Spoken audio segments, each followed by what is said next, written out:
suis bâti. Tonton n'était dit pas droit. Amen. Quand je prends la route pour aller à Porto-Novo, nous m'allons aller dans d'autres gars, il faut bon moi. à l'entrée de Porto-Novo, Toi aussi, bidem trop loin. je vois un bâtiment là. Nous on a olé le film. Notre Assemblée nationale. Ou bien, ce qui devrait.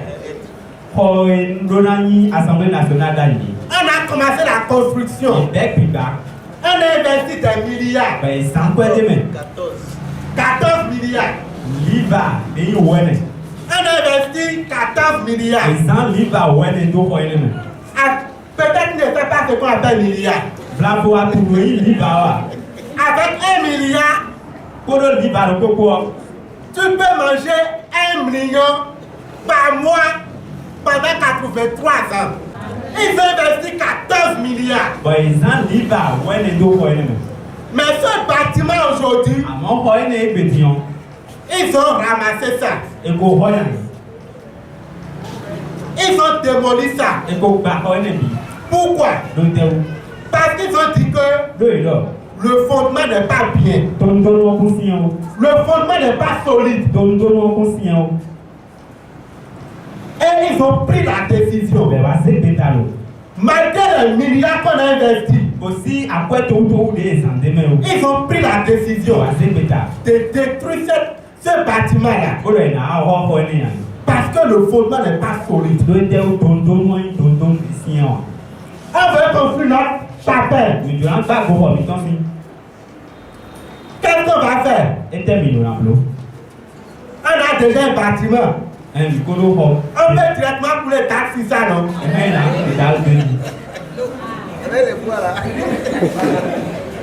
On peut mettre taxes ça en même temps non? Quand nous parlons de fondement, c'est fondamental pour toute construction. Celui qui veut construire, la personne doit faire le fondement. Et le fondement, c'est en fonction de ce qu'on veut construire qu'on fait le fondement. Celui qui veut faire une maison à Tulle, il y a un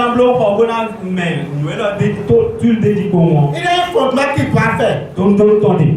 Celui qui veut faire un bâtiment avec dalle, simplement, il a aussi son fondement. Celui qui veut faire avec étage, ça a également son fondement. Et si tu fais le fondement, si tu fais le fondement de faire tuile, tu as fait le fondement pour mettre d'autres sur ça. Et après tu dis que bon, maintenant que j'ai l'argent, je vais faire dalle. Ça ne peut pas tenir. Celui qui a également fait fondement pour faire rez-de-chaussée seulement. Si cette personne a décidé de mettre étage sur ça, ça ne peut pas tenir. Parce que le fondement n'a pas été fait pour ça. Quand nous parlons de fondement, le fondement est nécessaire pour toute construction. Le fondement détermine également quel genre de bâtiment nous pouvons construire. Et quand nous revenons à notre texte, Jésus nous donne l'exemple de deux bâtiments. Jésus nous dit qu'il y a un bâtiment. Et celui qui veut construire ce bâtiment-là, cette personne a pris la peine. Il a creusé profondément. Il a creusé profondément. Et il ne s'est pas arrêté là simplement. Mais il a mis également le roc. Et c'est sur ce roc-là qu'il a construit sa maison. Et Jésus nous dit, Bon Jésus donne lui. que ce bâtiment-là, Donc quoi est-ce lorsqu'il aura inondation, Wenwe aisuna sa. lorsqu'il aura tempête, Wenwe joyen ale na nyon. ce bâtiment pourra résister. Et il quoi est na sien ni kandi. Ce bâtiment pourra résister parce que ça a un bon fondement. Quoi est na sien ni do edo tonton da beutu. Parce que ce bâtiment a un bon fondement. Do quoi est do tonton da beutu. Les tempêtes ne peuvent pas avoir raison de ce bâtiment-là. Johan le si mu quoi est. Et Jésus nous donne également l'exemple de notre bâtiment. Jésus là na mi akpadje ho de boton. Et Jésus nous dit que ce bâtiment-là, Et donc quoi est en voulant construire ce bâtiment, Wenwe jonanta on n'a pas creusé. ekutoa. On a commencé à construire directement sur la terre. Et dia quoi est mendo aikumandi diko. Et Jésus nous dit Bon Jésus donne lui. que lorsque les tempêtes sont venues, Et donc Wenwe joyen ale nyon. lorsque l'inondation est venue, Wenwe aisuna sa ka do pone o ça a ramassé cette maison-là. E wa muto ene ko yan. Les tempêtes ont fait détruire cette maison. Johan le wa vasugo de yin ko ene. Pourquoi? Do ite u. Parce que ce bâtiment n'a pas de fondement. Ko ene do tonton dia.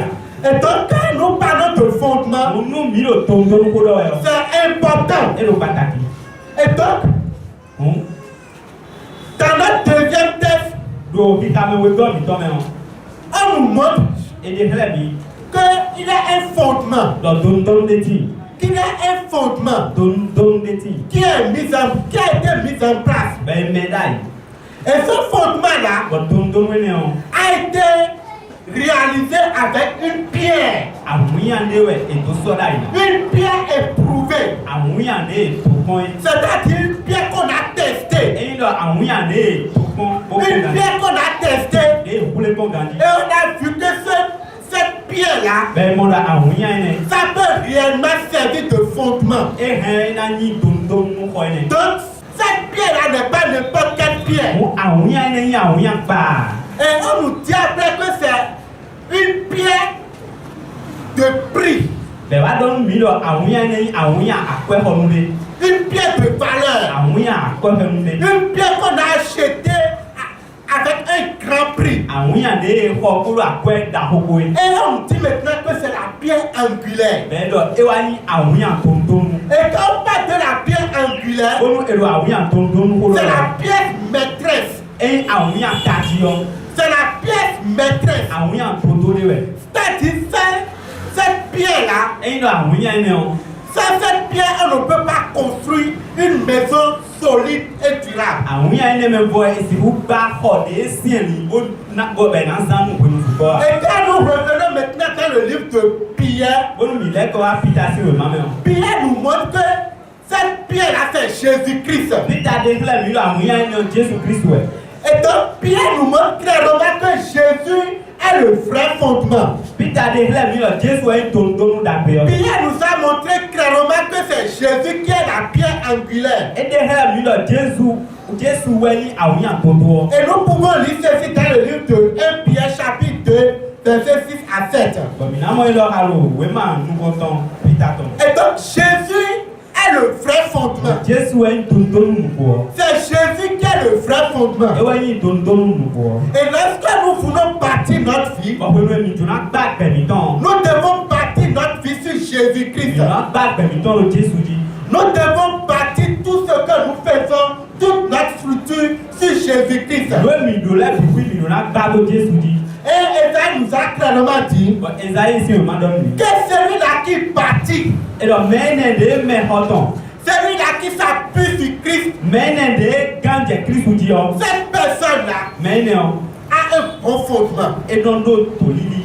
Celui-là qui prend Christ comme son appui, Mene de so Christ di ganje o ton. celui-là qui prend Christ comme étant son fondement, E so Christ ta di tonton ton. cette personne peut résister aux tempêtes. Mene hena no te clean so panka de yin joyen. Donc nous sommes appelés à bâtir notre vie sur Christ. Mo e la mi lo mi ni gba pe mi ton lo Jésus di. Lorsque nous bâtissons notre vie sur Christ, When we mi gba pe mi ton lo Christ di yo. nous avons la paix. Mi no fifa. Lorsque nous bâtissons notre vie sur Christ, When we mi gba pe mi ton lo Christ di yo. nous n'avons pas d'inquiétude. En ko pon so no wa ni. Parce que nous savons que nous avons un bon fondement. Do mi tu no mi lo tonton da. Nous savons que quels que soient les fondements qui vont quelles que soient les tempêtes qui vont se lever, Mi tu no ko si joyen ani na ti te so panta et bi. quelles que soient inondations, Aussi, des si d'amelé. cela ne peut pas nous ébranler. Et ne a d'amia. Cela ne peut pas nous Et ébranler. ne l'a de n'a d'amia. Parce que notre fondement est solide. Le tel tonton lui ton sien gagné. Et là, nous a clairement dit que cette pierre-là a été posée de manière solide. Et ça, il doit nous mettre à mouiller et soda et tonton ton sien gagné. Donc, nous devons chercher à bâtir notre vie sur Christ. On me donne un bas dans ce gars qui est le Christ. Et quand nous disons que Christ est le vrai fondement, Quand nous mettons le Christ, oui, tonton nous quoi. Jésus, son fondement est tellement profond. Tonton est et il doit aussi se gagner. Le fondement est tellement profond. Si so oui, Et rien ne pourra embêter ce fondement-là. bon, des aussi, tout y a tonton. Rien ne peut se lever et ébranler ce fondement-là. Des aussi, tu te vois dans les tonton. Rien ne peut se lever et ébranler ce qui a été construit sur ce fondement-là. Des aussi, tu te vois dans les nuits, puis dans tonton. Et je te pose encore la question. On les cambia aussi. Sur quel fondement bâtis-tu ta vie? Tonton de tel Dieu à Caro, présente le bateau. Sur quel fondement bâtis-tu ta vie? Tonton de tel Dieu à le présente le Est-ce bateau. que tu es en train de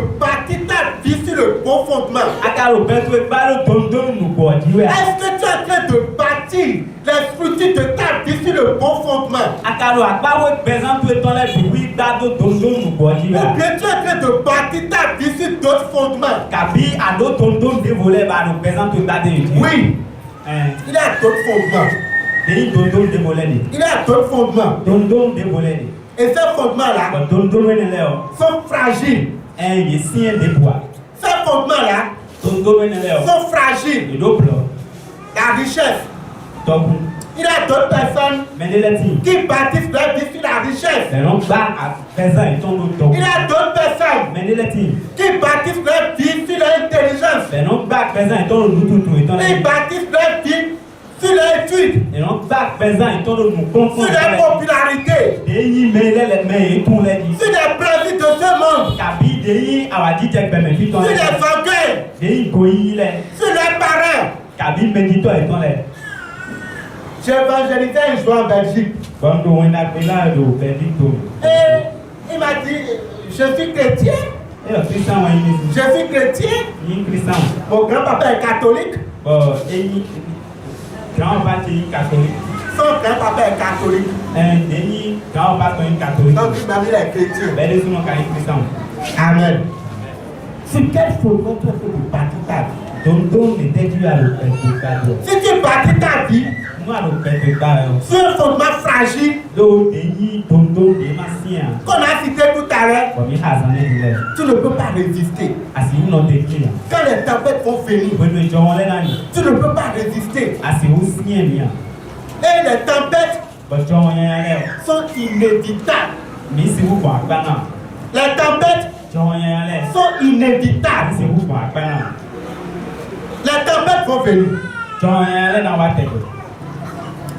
Les épreuves vont venir. Des yi mento konle na wa. Les tentations vont venir. Des yi te konle na wa. Les souffrances vont venir. Des yi wenye le na wa. C'est inévitable. Misi vous pour akbana. Ça va venir. Et na wa dunda. Mais Ah bon? si tu as un bon fondement, Nous à nos tonton d'abelio. si tu as un bon Nous à fondement, nos tonton d'abelio.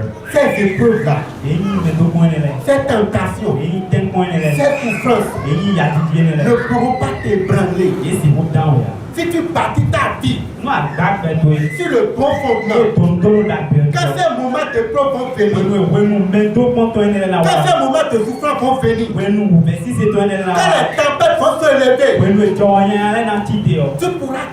tu pourras rester debout. Aha na no tekli. Tu pourras résister Aha no tekli. parce que tu as un bon fondement. Nous te ou ado tonton d'abelio. Mais si tu n'as pas un bon fondement, Amonu amado tonton d'abelio. si tu ne bâtis pas ta vie sur Christ, Aman back beto lo Christ dia. quand les moments de souffrance vont venir, When nous versi c'est toi le when na wa. tu seras ébranlé. Il a down e kan. Tu seras ébranlé. Il a fufu e kan. Ça peut te faire chuter. E na ton e ba acha. Ça peut te faire tomber. E na ton e ba Ça acha. peut t'amener à quitter Christ. E na ton e ba acha. Ça peut t'amener à retourner dans le monde. E na ton e ba acha ya e home. Parce que tu n'as pas un bon Lo fondement. te ou ado tonton d'abelio. Tu n'as pas un bon fondement. Ado tonton d'abelio. Je te repose encore la question. Bon lève quand bien oui. Sur quel fondement tu es en train de bâtir ta vie? Don de teddy dark bedroom. Sur quel fondement tu es en train de bâtir ta vie? Don de teddy dark bedroom. Si tu as la certitude Nous allons quand les dit que tu es en train de bâtir ta vie dans le permis ton bail. sur Christ, Le Christ nous dit je t'invite ce matin Kokona oui. à renforcer cela. Là il est tout quand. Je t'invite ce matin Ben sans santé. et je prie le Seigneur Au pour laisser toi. afin qu'il te renforce au nom de Dans Jésus. il est tout quand même oui. Mais si tu es là À mon noir vie. et au fond de toi, Bon si ton ventre tu maintenant. sais que tu es en train de bâtir ta vie À ton ami à le bedroom. sur des fondements fragiles. Donc don de massien. Tu sais que tu es en train de bâtir ta vie À ton à le présent te bas. sans Christ. Donc Christ même. Je t'invite à revenir à Christ. Dans il est quoi Christ ou non. À revenir à Christ. Dans il est quoi Christ ou non. Comment bâtir notre vie sur Christ? Nem ka si vous back permettant le Christ ou dit bon. Comment bâtir notre vie sur Christ? Nem ka si vous back permettant. Qui est le vrai fondement? Et ya me yi ton don. Le bon fondement. Ton don d'appel. La première des choses, Nous nous comptons. avoir une vie ancrée. Et ni do pesant de Dijan. Une vie ancrée Pesant de Dijan. dans une relation vivante avec Christ. Donc quand Dijan pété même pour Christ ou Pour bâtir sa vie na do si kan back permettant. sur Christ, Do Christ ou dit. la première des choses, Nous nous comptons. c'est d'avoir une vie ancrée Et ouais il do pesant de Dijan quand dit. dans une relation vivante Donc quand Dijan pété même avec Christ. pour Christ ou Lisez le livre de Jean chapitre 15, Michal, les gens sur le man. versets 4 à 5. Apporte ton caméra. Et négocie à ton mort. Jean chapitre 15, verset 4 à 5. Oui, Demeurez en moi et je demeurerai en vous. oui. Comme le savon ne peut de lui-même porter du fruit s'il ne demeure attaché au sec. Ainsi, vous ne le pouvez non plus si vous ne demeurez en moi. Je suis le sec, vous êtes les savons. Celui qui demeure en moi et en qui je demeure porte beaucoup de fruits. Car sans moi, vous ne pouvez rien faire. Amen. Demeurez en moi. Mino yeme. Demeurez en moi. Mino yeme. Et moi, je vais demeurer en vous. Les nyendo mimengoy. Non. Demeurez en moi. Mino yeme. Et moi, je vais demeurer en vous. Nyena no mino. Quelle union. Kantija.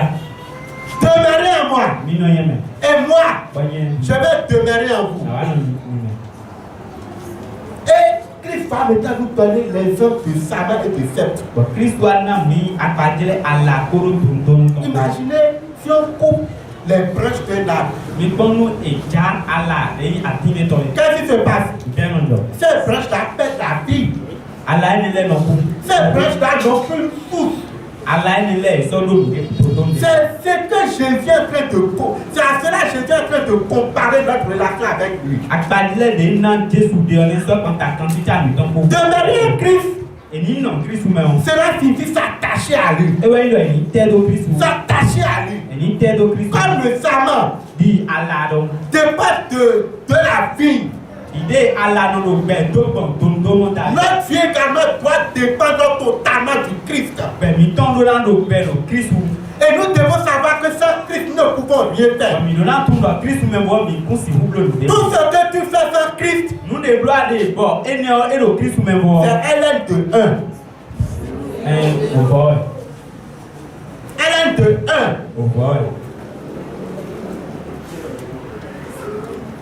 Tout ce que tu es en train de faire Nous de gloire de le oui. sans Christ, Le Christ même bo. tout ce que tu es en train de bâtir, Nous a le pita le. et Christ n'est pas au cœur de cela. Christ lo ton don ton. Je te le répète, Nous le bon don oui. c'est zéro. Boy. Parce que quand les tempêtes vont se lever, No we no joya le na kite o. quand les moments d'épreuve vont venir, We no mendo ponton le we na wa ce ye. que tu es en train de bâtir sans Christ, Nous e gba de Christ même bo. cela ne peut pas résister. Et si vous non dia. La deuxième des choses, Nous we go. c'est l'obéissance. We don si c'est. L'obéissance, Tom si c'est. qui est un acte de construction. Deni afodide pectaton. L'obéissance. Tom si c'est. Quand nous retournons dans le livre de Luc, Nous mi le ko yi lu ki si we mama. déjà verset 46, Merci deni hitamen kande. Aïe. Jésus dit, Jésus do. pourquoi Pourquoi m'appeler pour Seigneur, Seigneur? Ete o to mi kan lo mi da mi no yo do akruno. Pourquoi m'appeler pour Seigneur, Seigneur? Mi no yo mi do akruno. Alors que vous ne mettez pas en pratique ce que je vous dis. No en kan do mi le mi no blo de bois. Et c'est après ça maintenant qu'il a donné l'exemple des deux maisons. E mi o budo e wa na agbadile o ko we le ton. Et quand nous lisons les deux, O we mi ha we le. on voit que Jésus est en train de mettre l'accent sur l'obéissance. Mi no mo ku ja me Jesu ro de yin to nsi se Il di. est en train de mettre l'accent sur l'obéissance. E ro de do de yin to nsi se di. Il a dit quoi? E ro de. Voilà c'est à quoi ressemble celui qui vient à moi, No we na jile do me wa gun ti o yi. qui écoute mes paroles Bo se hoje. et qui les met en pratique. Bo se do wa lo me. Celui qui vient à moi, Me wa gun ti. qui écoute mes paroles Bo do to hoje. et qui les met en pratique. Bo se do wa lo me. Jésus dit que cette personne-là Jesu ro me ne o. ressemble à celui-là qui veut bâtir sa maison Eti me ne de jona ba hoton. et qui a creusé profondément. Bo kunto kaka imu àwọn yan lo to fe. Il a creusé E profondément kunto ito kan di. et il a bâti sur le roc. Wa gbadu àwọn yan di. Celui qui vit l'obéissance, celui qui obéit. Me lo to nsi se me o. Cette personne ressemble à cette personne-là. Me bi o e no na agbadile ton lo. Et Jésus dit maintenant, Ba Jesu wa do. celui-là Me ne qui vient à moi, e no wa gun ti. qui m'écoute, Bo no do to mi. mais qui ne met pas en pratique mes paroles, Bo ma kan zero wa lo me hoje le a. cette personne-là Me ne ressemble à celui-là qui veut construire sa maison et qui a commencé par bâtir à partir de la terre. e wa ti me jona me hoton bo je bi da do de yin aikun papa di. Amen. L'apparence. L'apparence. No ko di si mu. Parce que quand nous voyons le fondement là, Do de mu e kon tun do mo. est-ce qu'on voit le fondement de cette maison? E lo do. Est-ce qu'on voit le fondement? Le fondement est où? Fite do do no. C'est caché. E lo bi la di. Mais la terre, nous le voyons. Àmọ́ C'est àìfúnpá lui qui mène une vie chrétienne d'apparence. mais le président Christian ton no nukundi konza. Le livre de Matthieu les a qualifiés d'insensés. Òwe máa tán Matthew tán eyọ ẹ lọ lòlú náà lẹ. Insensés. Lòlú náà. Le pasteur n'est pas là. Máa gbà tọ́ máa fi lẹ́nu. Je peux faire ce que je veux. Náà náà ló lò fún un. Les dirigeants d'église ne sont pas là. Lẹ́yìn kọ̀ọ̀kan tó àgùntàn lẹ́dẹ̀ẹ́ tó fi hàn. Ma femme n'est pas là. Àsìkè ló fi hàn. Je peux faire ce que je veux. Náà ló lò lórí hàn. Mon mari n'est pas là. Àsìkè ló fi hàn. Je peux faire ce que je veux. Náà ló lò. Mes parents ne sont pas là. Ẹ̀jì tó tilẹ̀ ló fi hàn. Oh, maintenant je viens d'avoir mon bac. Ló bá kí ṣe. J'ai la liberté. Kan fún wa mọ̀ kan tuntun. Tí ó kókó nínú. Une vie d'apparence. Président ló nukundi kò. Si tu mets une vie chrétienne d'apparence, Náà ló président Christian ton no nukundi konza rẹ̀. c'est que tu ressembles à cette personne-là Ẹyin lọ àti mẹ́rin lọ. qui veut bâtir sa maison Èyí ló ń gbá ọ̀tàn. et qui a commencé directement par la terre. Ó jẹ̀ bí gbádùn àìkú máa jíjí kò. L'autre chose, Nú ìgbọ́. pour bâtir notre vie sur Christ, Nàdó sì kà gbá gbẹ̀mí tọ́nu Kristu. la prière et la parole. Dẹ̀ kpódó òkókó. La prière et la parole. Dẹ̀ kpódó òkó máa tán kó. La prière Dẹ̀ et la parole. kpódó òkó máa tán kó. La parole Òkó nous permet ẹnu gbọ́ àlọ́ nù mí. de prendre de bonnes décisions pour Nàdó notre sì vie. kà ń zé pété àtàkpélé nù gbẹ̀mí tán lẹ̀. La parole de Dieu nous rend sages. Kó máa tọ́ nọ zọ́n bọ̀ mìíràn yóò nù yìí. La parole de Dieu nous éclaire. Kó máa tọ́ nọ dé alẹ́ nù mí. La parole de Dieu nous amène à éviter des pièges. Kó máa tọ́ nọ tàn yìí bọ̀ mìíràn gbọ̀n àgbánu lè yí mọ́ nílò lẹ̀. La parole de Dieu nous amène à obéir. Kó máa tọ́ nọ tàn yìí bọ̀ mìíràn ṣètò. Mais quand nous ne méditons pas la parole, Àmọ́ òwe mi mọ́ ń gbé yé kó máa tọ́ kàn. quand nous ne méditons pas la parole, Òwe mi mọ́ ń gbé yé kó máa tọ́ kàn. nous ne pouvons pas bâtir une vie solide ancrée sur Christ. Mi si wu gba pẹ̀lẹ́lì toro Kristu mẹ́ yà. Avec la parole, Gbọ́dọ̀ òkú máa tọ́ gbọ́. nous fondons bien notre vie sur Christ. Mìíràn gbà pẹ̀lú tàn kan jí ló Kristu. Lorsqu'on voulant poser un acte, Olú àjùnà dé afọlé. en voulant prendre décision, Olú àjùnà ṣe gbẹta ni. tu te réfères à la parole Ba àlẹ́kọ̀ọ́ ìkó máa tọ́ et tu gbọ́. te poses la question, Olú kan bí ọ̀wẹ́ dé. qu'est-ce que la parole de Dieu en dit? Ẹtẹ́ kó máa tọ́ dọ̀ lórí lọ wò. Qu'est-ce que la parole de Dieu me recommande? Ẹtẹ́ kó máa tọ́ bí ọ̀mì. En ce moment-là, Wọ́n ní mọ̀. tu es en train de bâtir ta vie sur Christ. Alùpẹ̀ tó gbádùn Kristu. La prière, O dẹ̀. pas la prière, Tó kàn dẹ́ dálé yọ. nous déposons nos soucis et nos décisions au pied du Seigneur. Mais non sort de l'uniquement, mais ton podo pétacisé, mais ton le podo à comment nous quoi. Mon frère, ma soeur, Non, ils sont non, ils sur quel fondement tu es en train de bâtir ta vie? Don de tête dit bac vers tes doigts. Sur quel fondement tu es en train de bâtir ta vie? Don de tête dit bac vers tes doigts. Est-ce qu'au fond de toi, Si comme on peut maintenant. est-ce que ton cœur te dit que tu es en train de bâtir sur Christ?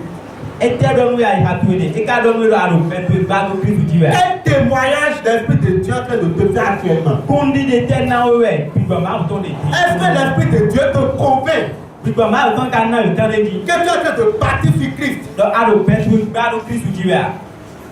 Amen. Amen.